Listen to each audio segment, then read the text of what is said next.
हाँ dear students, देखिए जो चैप्टर 8 चल रहा है उसका लास्ट टॉपिक कह सकते हैं आप उच्चिष्ट व निम्निष्ट, मैक्सिमा एंड मिनिमा।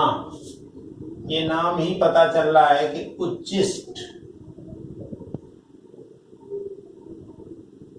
व निम्निष्ट, ठीक है।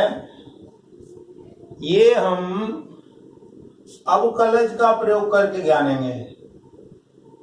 अवकलन या अवकलज का प्रयोग करके जानेंगे। यह इसको समझने के लिए पहले जरा फिगर देख लें इसका। एक मान लीजिए हमने ये फिगर ले लिया,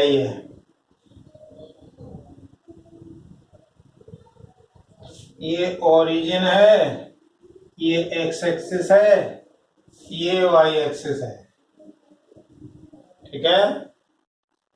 अब मान लीजिए यहां पर हमने कोई एक कर्व ऐसे लिया,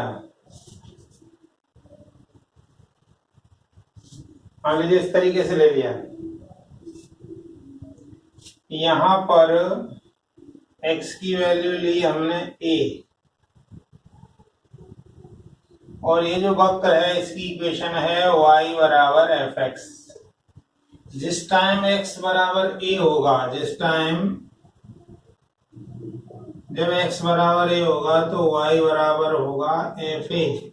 तो मतलब ये जो दूरी है वो एफ ए है, मतलब y का मान है। इस पॉइंट की यदि हम बात करें तो यहाँ a कोमा एफ ए, ऐसे बात। ये a पॉइंट है, ये पॉइंट को हमने मान लिया b, इस पॉइंट को मान लिया c, इसको मान लिया d, इसको मान लिया e, इसको मान लिया f।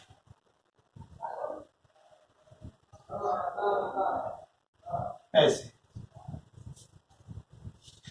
तो यदि हम यहां की बात करें तो देखें जरा,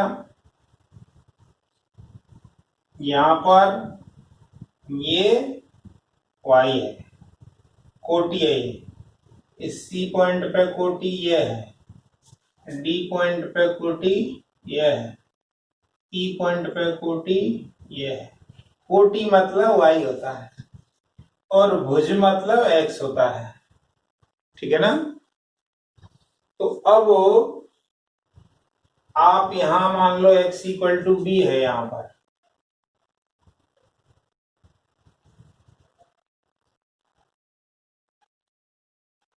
ये x इक्वल टू बी और ये पूरा है आपका एफ बी। यह तो अब हम यहां पर यदि देखेंगे, एक चीज देखें,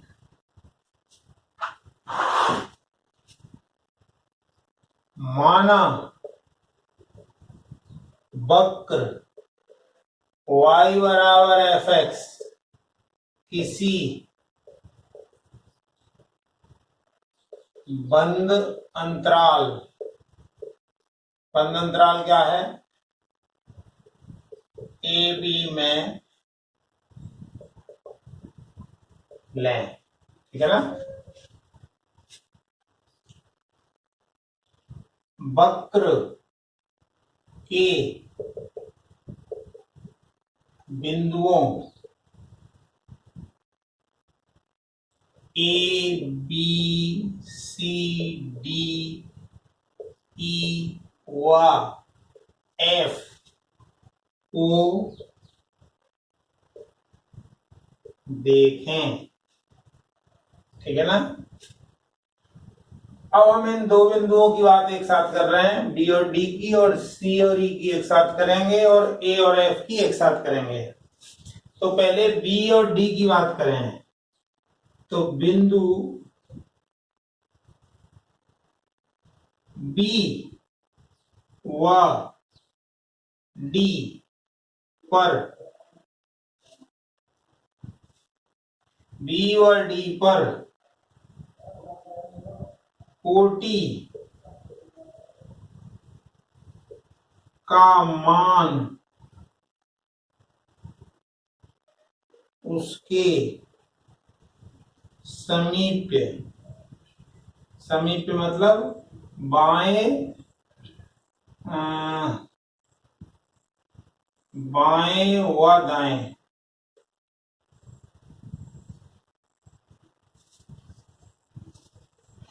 बी और डी पर कोटि का मान उसके समीप्य बिंदु, ये कोई समीप्य बिंदु है,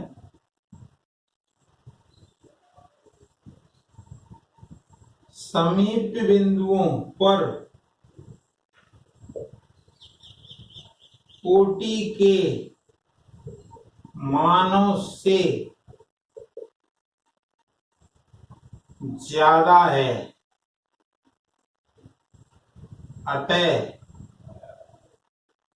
बी व डी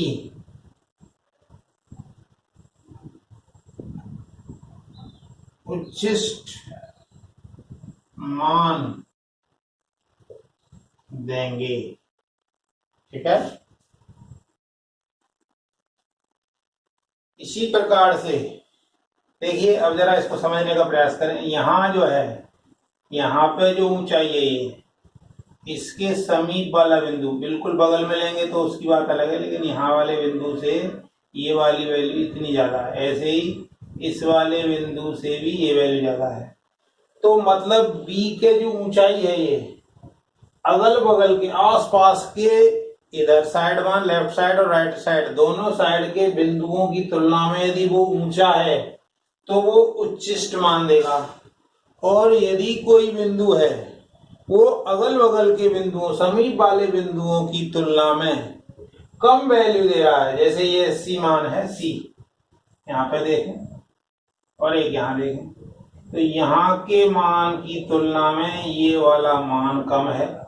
ऐसे ही ई पर भी देखें, तो ई पर भी इसके लेफ्ट में एक मान देखें और एक राइट में मान देखें, इन दोनों मानों की तुलना में ये मान जो है वो कम है। इसी प्रकार से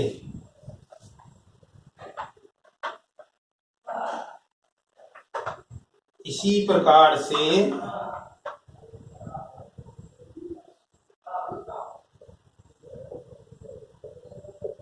इसी प्रकार से बिंदु सी व ई पर कोटि, कोटि यानी वाई का मान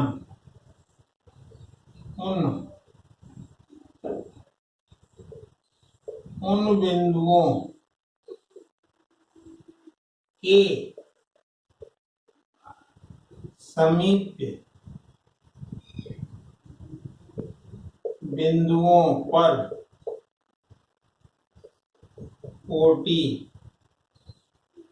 कोटियों के मान से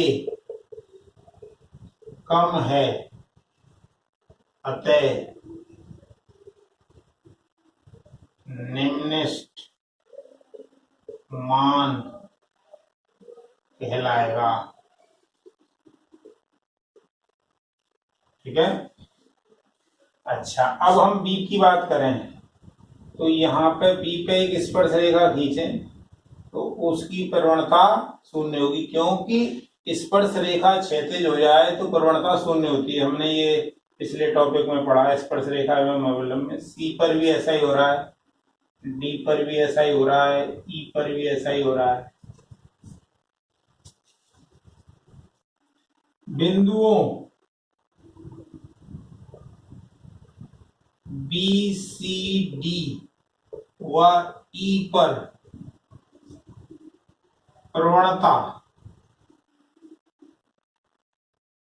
मतलब dy बाई डी एक्स शून्य होगी, क्योंकि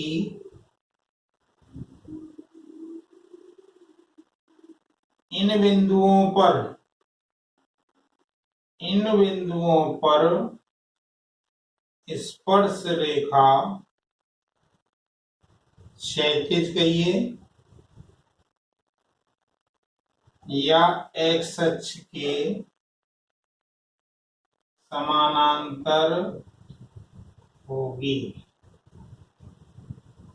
तो ये है, कहने का मतलब ये हुआ कि ये मान इस अगल बगल की तुलना में ऊंचा है तो ये उच्चिष्ट हो गया, ये मान भी इस पॉइंट के इधर उधर की तुलना में ऊंचा है तो ये उच्चिष्ट हो गया, ये सी पे जो मान है वो इधर उधर वाले मानों की तुलना में थोड़ा नीचे है तो निम्निष्ट हो गया। तो उच्चिष्ट और निम्निष्ट का कॉन्सेप्ट यही है। तो उच्चिष्ट और निम्निष्ट में एक तो ये सबसे ज्यादा जो इंपॉर्टेंट चीज है वो प्रवणता है।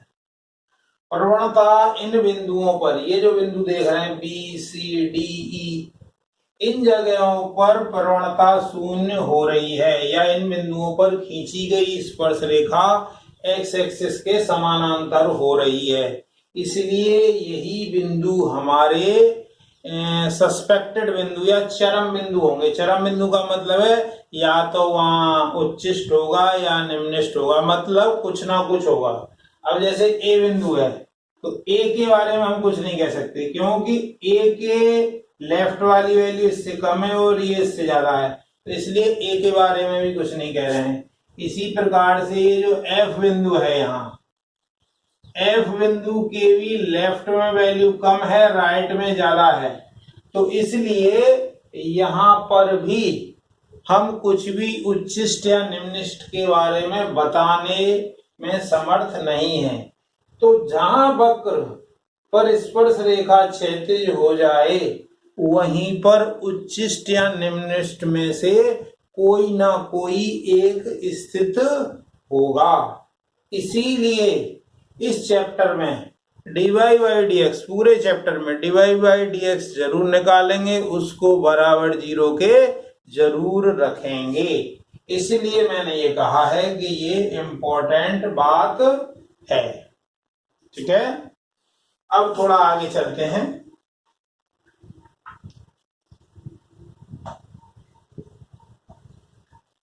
अब हम बात करते हैं रिलेटिव मैक्सिमा मिनिमा की।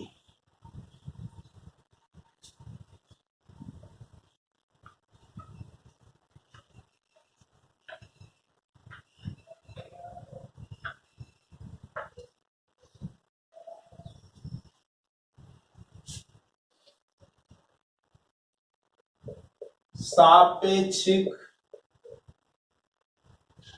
उच्चिष्ट व सापेक्षिक निम्निष्ट, इसको समझने के लिए पहले समझे जरा।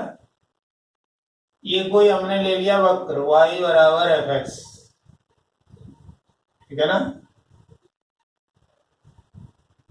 यहाँ पे वैल्यू मान ली हमने x बराबर सी, x बराबर सी ली, तो ये दूरी हुई यहां से यहां तक एफ सी, यहाँ पे, और इसके जस्ट लेफ्ट में वैल्यू ली। यहाँ पर x की वैल्यू ली हमने c से थोड़ी छोटी, c माइनस एच, h यहाँ पे बहुत छोटा है, h इज वेरी स्मॉल, और इसके थोड़ा राइट में एक वैल्यू ली, यहां x की वैल्यू है c प्लस एच। तो ये जो ऊंचाई है ये वाली एफ सी माइनस एच है और ये एफ सी प्लस एच। तो अब हम देख रहे हैं कि ये जो एफ सी वैल्यू है दोनों की तुलना में एफ सी जो है एफ सी माइनस एच से भी छोटा है तथा एफ सी प्लस एच से भी छोटा है। इसका मतलब क्या हुआ कि ये जो वैल्यू है सापेक्षिक वैल्यू यानी सी के लेफ्ट और राइट दोनों की यदि बात करें, यदि हम बात कर रहे हैं यहां पर, तो एफ सी दोनों से छोटा है, अतः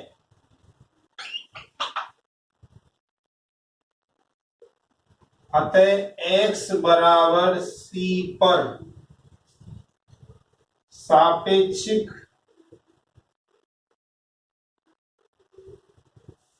निम्नलिखित प्राप्त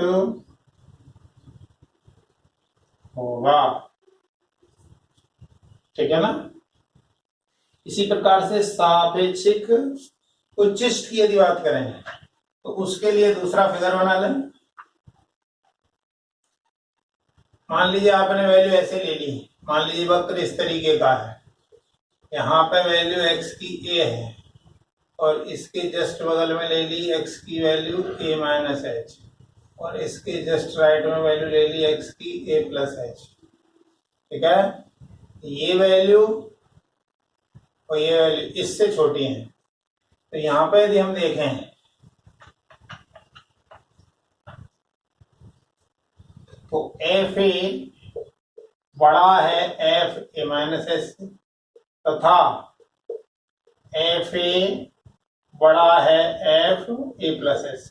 तो इन दोनों की तुलना में ये ऊपर है, अतः x बराबर a पर सापेक्षिक उच्चिष्ट प्राप्त होगा। इसके लिए एक दूसरा भी तरीका है, ये तो फिगर से ही पता चल गया, लेकिन बिना फिगर के देखना हो तो किसी बिंदु पर हमें ये पता करना हो तो कैसे पता करते हैं, एक अन्य मेथड द्वारा। दूसरी विधि इसकी क्या है,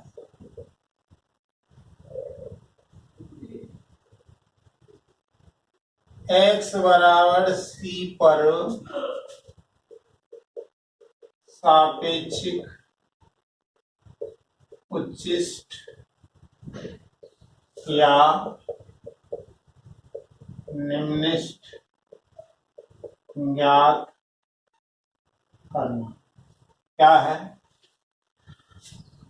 वो जो बिंदु है उस पर अवकलन कीजिए, उससे छोटी वैल्यू रखिए एक बार और एक बार वैल्यू थोड़ी ज्यादा रखिए। x बराबर c पे हम चेक कर रहे हैं,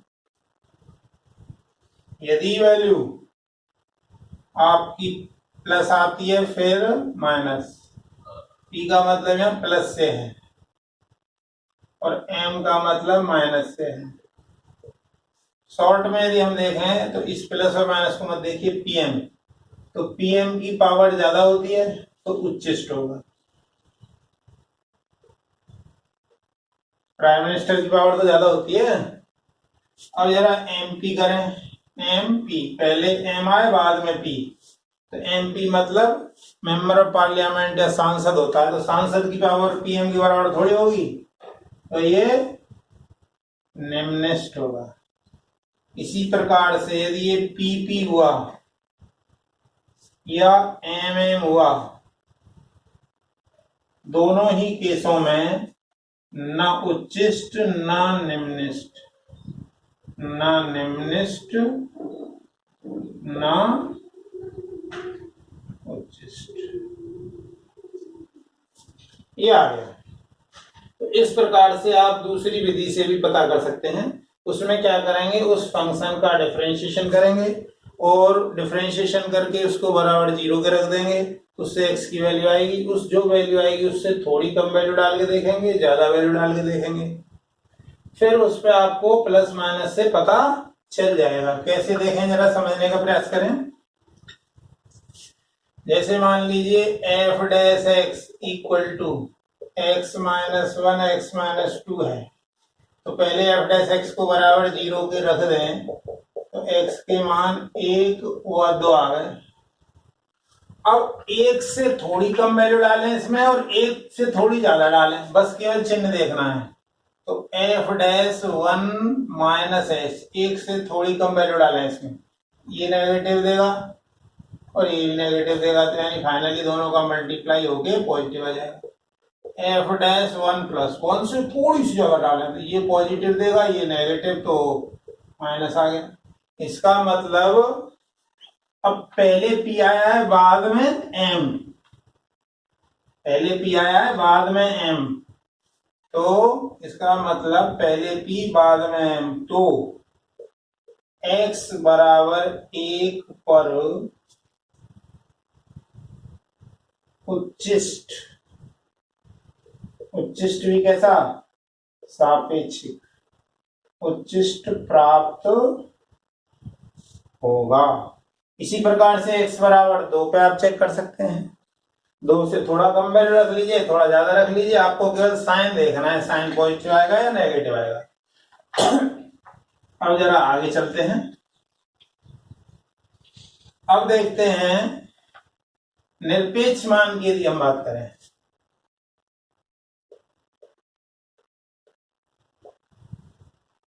निरपेक्ष मान ज्ञात करना। किसी फलन f(x) के प्रांत में सबसे ज्यादा मान ही निरपेक्ष उच्चिष्ट मान तथा सबसे कम मान ही निरपेक्ष निम्नलिखित मान कहलाएगा। यह समझिए जरा कैसे, जैसे मान लीजिए यहां पर यदि हम ऐसी बात करें अगर इस तरीके से, तो ये जो वैल्यू है ये भी निम्नलिखित है, ये भी निम्नलिखित है, लेकिन ये सबसे कम वैल्यू है, तो ये जो है निरपेक्ष निम्नलिखित है। ये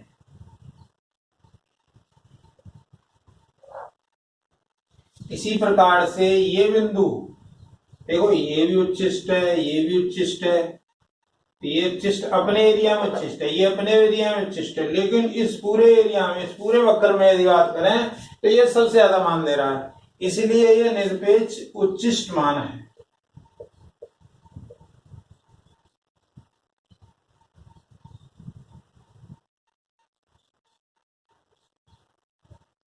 ये भी उच्चिष्ट है लेकिन ये अपने एरिया में उच्चिष्ट है, ये अपने एरिया में उच्चिष्ट है लेकिन ये इन दोनों से उच्चिष्ट है।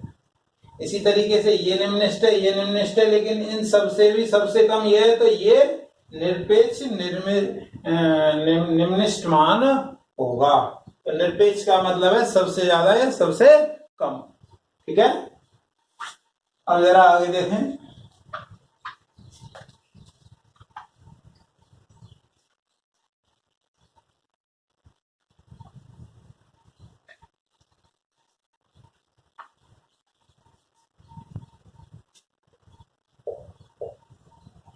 फलन f(x) का चरम मान ज्ञात करना।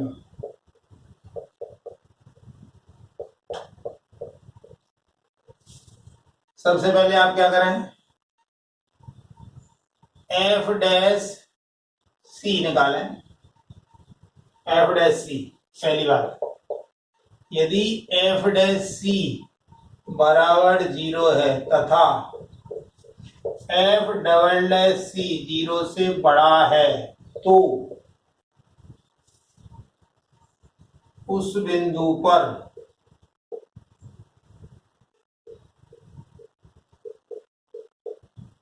निम्नलिखित प्राप्त होगा। सेकंड देखें, देखिए ज्यादा है तो निम्नलिखित आया। इसी तरीके से यदि एफ डैश सी बराबर 0 तथा एफ डबल सी छोटा है तो x बराबर c पर उच्चिष्ट मान प्राप्त होगा। तीसरी कंडीशन, यदि एफ डैश सी 0 है तथा एफ डबल डैश सी भी 0 है तो वहां न उच्चिष्ट न निम्नलिखित मान प्राप्त होगा। अर्थात उसे नति परिवर्तन बिंदु कहेंगे। ठीक है, अब जरा थोड़ा आगे चलें।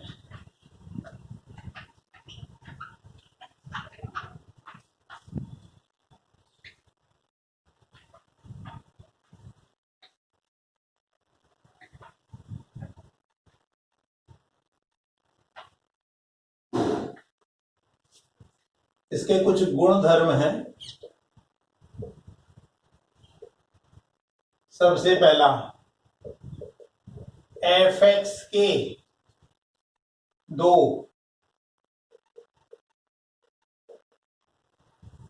समान मान के बीच कम से कम एक उच्चिष्ट या एक निम्नलिखित अवश्य मिलेगा। समझने का प्रयास करेंगे। जैसे y बराबर एक्स स्क्वायर या F X equal to X square है। अब ये हो गया ग्राफ। तो x की वैल्यू यदि हम -1 लें तो -1 लें तो ये बन देगा, x की वैल्यू 1 लें तो भी बन देगा, तो समान मान हो गए। तो इसके बीच में एक आपको निम्नलिखित मिल गया, ये निम्नलिखित है ये। अतः x बराबर 0 पर निम्नलिखित होगा। इसी प्रकार से ऐसा भी हो सकता है, मान लीजिए वक्र इस तरीके का होता है, यहाँ पर वैल्यू और यहाँ पर वैल्यू समान है, तो यहाँ पे क्या है, उच्चिष्ट है। ये मान लीजिए इस तरीके का पैराबोला है, तो इसमें x इक्वल टू 0 पर उच्चिष्ट होगा। तो ये दो एग्जाम्पल इसके लिए काफी हैं। दूसरा गुणधर्म देखें। दूसरा गुणधर्म क्या कहता है कि उच्चिष्ट और निम्नलिखित अल्टरनेट यानी एकांतर पे मिलेंगे। मतलब उच्चिष्ट के बाद निम्नलिखित मिलेगा, निम्नलिखित के बाद उच्चिष्ट मिलेगा। उच्चिष्ट व निम्नलिखित एक दूसरे के बाद ही मिलेंगे। मतलब पहले उच्चिष्ट आएगा, फिर निम्नलिखित, फिर उच्चिष्ट, फिर निम्नलिखित। यानी हम ये कह सकते हैं कि उच्चिष्ट व निम्नलिखित एकांतर होंगे, मतलब एक के अंतर पे मिलेंगे। ऐसा नहीं कि दो लगातार उच्चिष्ट मिल जाएं या दो लगातार निम्नलिखित मिल जाएं। ठीक है, और देखें जरा, तीसरा देखें, किसी फलन में किसी बिंदु पर उच्चिष्ट मान किसी निम्निष्ट मान से कम हो सकता है। कैसे समझे जरा? जैसे मान लीजिए ये कोई वक्र है,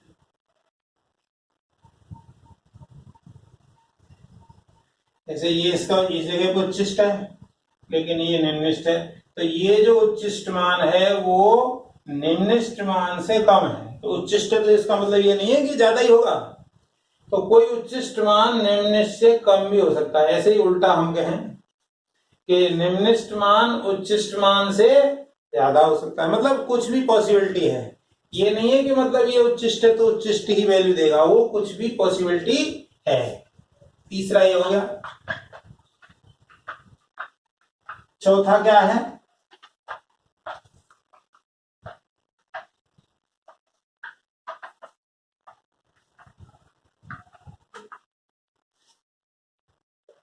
चौथा वही है F dash C minus H F dash C plus H. यदि ये पॉजिटिव है और ये नेगेटिव है, प्लस से माइनस हो रहा है, तो उच्चिष्ट होगा। कहाँ पे? x बराबर c पर। इसी प्रकार से F dash C minus H F dash C plus H, यहाँ मान लो नेगेटिव है और यहाँ पॉजिटिव है, तो निम्निष्ट होगा x बराबर c पर। और छठवां क्या है? F dash C minus H F dash C plus H, यदि यहाँ पॉजिटिव हो यहाँ भी पॉजिटिव हो, या यहाँ नेगेटिव हो यहाँ भी नेगेटिव हो, मतलब कोई चेंज ना आए, तो ना उच्चिष्ट ना निम्निष्ट होगा। ठीक है, तो ये इसके 6 गुण धर्म हैं। अब इसको हल करने की क्या क्रिया विधि है वो देख लें।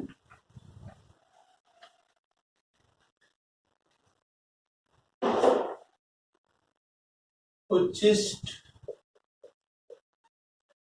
व निम्निष्ट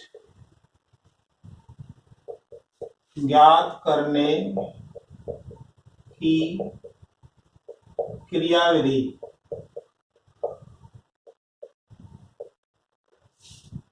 सबसे पहला स्टेप, सबसे पहले dy बाई dx ज्ञात करें। दूसरा स्टेप क्या है?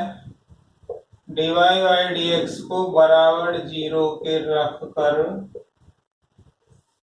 x के मान, जैसे x के मान है x1 x2 x3 आदि ज्ञात कर लें। तीसरा क्या है? अब d2i बाई dx स्क्वायर ज्ञात करें। अब इसका पहला पार्ट, अब d2i बाई dx स्क्वायर है, उसमें x की मान लो पहली वैल्यू आपने रखी, और यदि वो पॉजिटिव आई तो x बराबर x1 पर निम्निष्ट होगा। इसी प्रकार से मान लो आपने फिर दूसरी वैल्यू पे चेक किया x बराबर x2 पर, और मान लो वो नेगेटिव आ गया, तो x बराबर x2 पर उच्चिष्ट होगा। और सी, मान लो आपने तीसरी वैल्यू रखी और वो 0 आ गया, ये 0 आ गया, लेकिन उससे बड़ा अवकलज वो 0 ना आए, तो x बराबर x3 पर ना उच्चिष्ट ना निम्निष्ट होगा, ना तो उच्चिष्ट होगा ना निम्निष्ट होगा। इस प्रकार से सबसे पहले डिवाइड एक्स निकालें, उसको बराबर 0 के रखें, उससे x के 1 2 3 जितने ही मान आएंगे, जो भी मान आएंगे वही चरम बिंदु है, यानी यहाँ तो या तो मैक्सिमा होगा या मिनिमा होगा या नाइदर मैक्सिमा मिनिमा होगा। फिर इसके बाद डबल डेरिवेटिव ज्ञात करें। डबल डेरिवेटिव में पहली वैल्यू रख के देख लें, प्लस आ जाए तो उल्टा होता प्लस के हिसाब से कम आना चाहिए, लेकिन निम्निष्ट, माइनस आ जाए तो उच्चिष्ट, और 0 आ जाए तो न उच्चिष्ट न निम्निष्ट। और इन वैल्यूओं को y बराबर fx में रख के उच्चिष्ट व निम्निष्ट मान आप ज्ञात कर सकते हैं। x की विभिन्न वैल्यू, विभिन्न मानों को रखकर उच्चिष्ट व निम्निष्ट मान ज्ञात कर सकते हैं। ये हैं 4 स्टेप।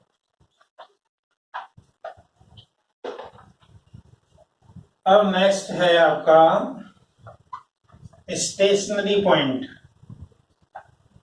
लास्ट पॉइंट है स्टेशनरी पॉइंट, उसको क्या बोलते हैं? स्तब्ध बिंदु।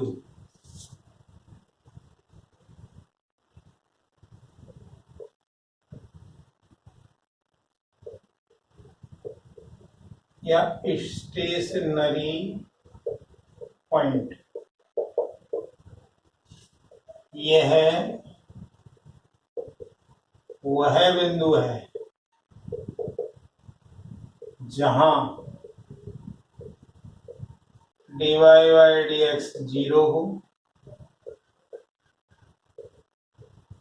या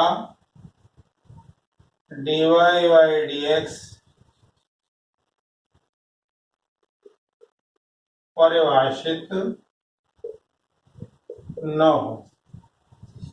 जैसे आपने dy dx को 0 के रखते हैं ना, तो जो बिंदु निकलते हैं वो स्तब्ध बिंदु है, या dy dx निकाला वहां परिभाषित ना हो। जैसे मान लो आपने dy बाई dx निकाला, मान लो इस तरीके से आ गया 1/x², तो अब इसमें x की वैल्यू 0 नहीं रख सकते, तो यानी x = 0 पे परिभाषित नहीं है, तो ये स्तब्ध बिंदु हो जाएगा।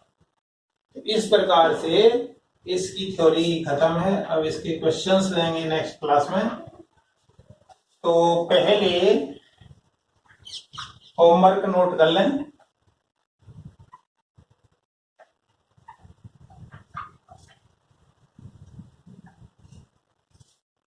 आज का होमवर्क है रूट में 0.641 का सन्निकटन मान अवकलन की सहायता से ज्ञात करें। Find approximate value of root 0.641 by using derivative। ठीक है। अब पिछला जो होमवर्क था, तो पिछले होमवर्क की यदि हम बात करें, तो पिछले होमवर्क में x में 1% की कुछ त्रुटि थी। x का 1% हो गया, x × 1/100, x/100 हो गया। आयतन क्या था उसका, आयतन था एक्स क्यूब, इसका अवकलन कर दीजिए, डीवी बाई डी एक्स क्या आएगा 3x स्क्वायर, तो डेल वी होगा DV by D X into L X, DV by D X क्या है D X square into X by 100,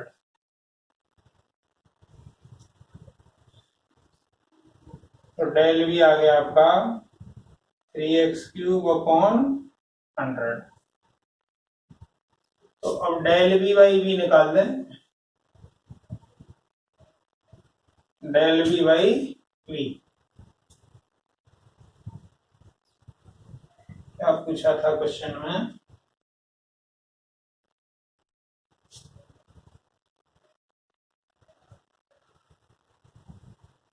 question मेरे पास है नहीं, जो भी है यही कुछ होगा, एग्जैक्ट मेरे क्वेश्चन याद नहीं है, देख लेना, ठीक है ना।